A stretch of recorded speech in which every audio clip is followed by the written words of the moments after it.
Meus amados e queridos, que Deus em Cristo Jesus te abençoe, força da parte de Deus, que Deus aumente seu ânimo, te dê graça, te sustente com as mãos poderosas, a mão que sustenta todas as coisas, que estão patentes aos seus olhos, e somos convocados todos os dias a levantarmos com autoridade e poder na presença de Deus. Vejamos bem, poder de Deus. O que você entende do poder de Deus? Cristo Jesus é o cabeça de todo principado e potestade, segundo a carta de Paulo aos Colossenses. Cristo é Senhor da glória, e Ele mesmo, na convocação aos seus discípulos, que posteriormente foram chamados de apóstolos, aqueles que abrem caminho, Jesus, ele vai liberar uma palavra muito forte. Ele vai dizer: eis que vos dou poder, autoridade, e em meu nome expulsarei os demônios. Em meu nome falareis novas línguas. Em meu nome e imporão as mãos sobre os enfermos, e eles serão curados. E se porventura beberdes alguma coisa mortífera, dano nenhum vos fará. Essa foi a palavra de Jesus. Você acha que isso não acontece? Só aconteceu no tempo dos apóstolos, dos discípulos, que ainda andando com Jesus, nos 4 anos que andaram com Jesus, receberam da fonte. O Senhor Jesus lhes dá um comando. Marcos 16:15. Ide e pregai o evangelho a toda criatura. Aquele que crê será salvo, e aquele que não crê já está condenado. E este ide, que é uma ordem imperativa, ele nos faz entender que a missão é para agora, não é para depois. Recebereis poder ao descer sobre vós o Espírito Santo. Então Jesus, ele dá um comando, uma direção para os discípulos para ficarem aonde? Em Jerusalém. Jerusalém, a casa onde receberiam o poder de Deus. Atos 1, recebereis poder.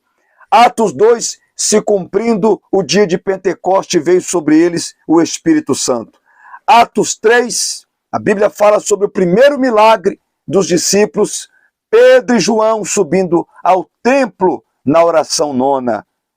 Atos 4 começa a primeira perseguição contra os apóstolos, os discípulos, porque todo o poder que Deus manda, envia sobre a vida daqueles que Ele quer habilitar, tem luta, tem guerra, tem peleja. O inimigo não vai ficar satisfeito. O inimigo vai se enfurecer, vai se levantar contra o poder de Deus. Atos 4, Pedro é perseguido e preso, mas ele disse: importa-nos obedecer a Deus do que a vós, quando ele esteve diante do Sinédrio. Atos 5, a Bíblia fala sobre o voto de Ananias e Safira, que mentindo ao Espírito, sofreram duro juízo da parte de Deus e expiraram aos pés dos apóstolos. Atos capítulo de número 6, crescendo o número dos discípulos, houve a necessidade de levantar homens cheios do Espírito Santo, para cuidar das coisas de Deus, como os diáconos que foram instituídos. Atos capítulo 7, um homem poderoso na presença de Deus, Estevão, que é um pregador, um evangelista autêntico, e começa, bem na verdade, Estevão, diácono, que pregava na unção de um evangelista, e a Bíblia diz que ele vai pregando desde os patriarcas, passando pela lei Moisés, chegando ao final de sua mensagem a Cristo Jesus, falando às autoridades e todos aqueles que estavam ali. E Saulo, que era aquele que guardava a lei, consentiu na morte de Estevão, que foi apedrejado até a morte. Mas Estevão, quando estava sendo apedrejado até a morte, olhou para o céu e viu o Senhor Jesus à destra do Todo-Poderoso e fez a oração mais forte e mais poderosa. Pai, perdoa-lhes e não lhes impute este pecado.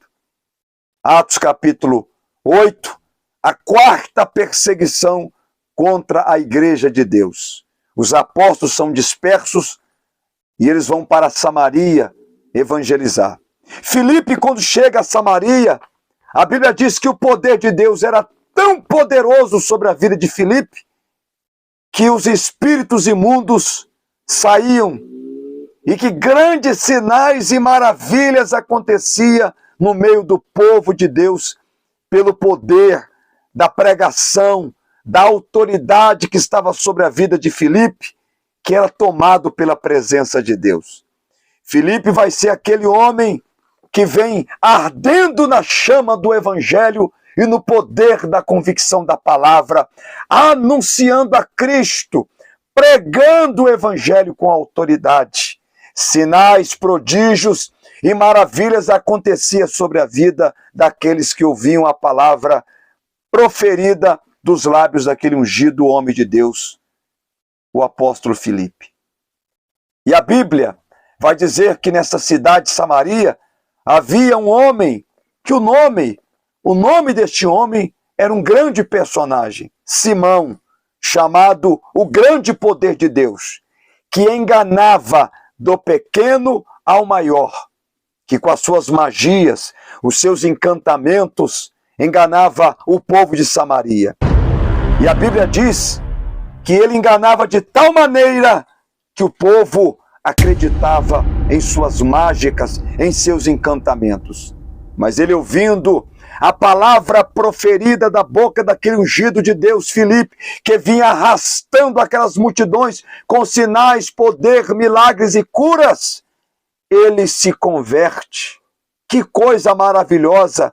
Um homem que era tido como grande poder de Deus, agora se converte, é batizado nas águas e começa a andar com Filipe. E vai sendo guiado pelo poder de Deus. Mas em determinada ocasião, a Bíblia diz que como aumentou o poder de Deus, as grandes operações, e eles não conheciam ainda o poder do Espírito Santo, o batismo do Espírito Santo, a palavra de Deus diz que os apóstolos são enviados para que Samaria pudesse receber o Espírito Santo, indo ter Pedro e João para ministrar. Neste período, neste intervalo de tempo, chega Simão, o mágico, o encantador, o bruxo que enganava as pessoas. A Bíblia diz que, chegando a Pedro, entendeu no seu coração que poderia comprar o dom de Deus com dinheiro.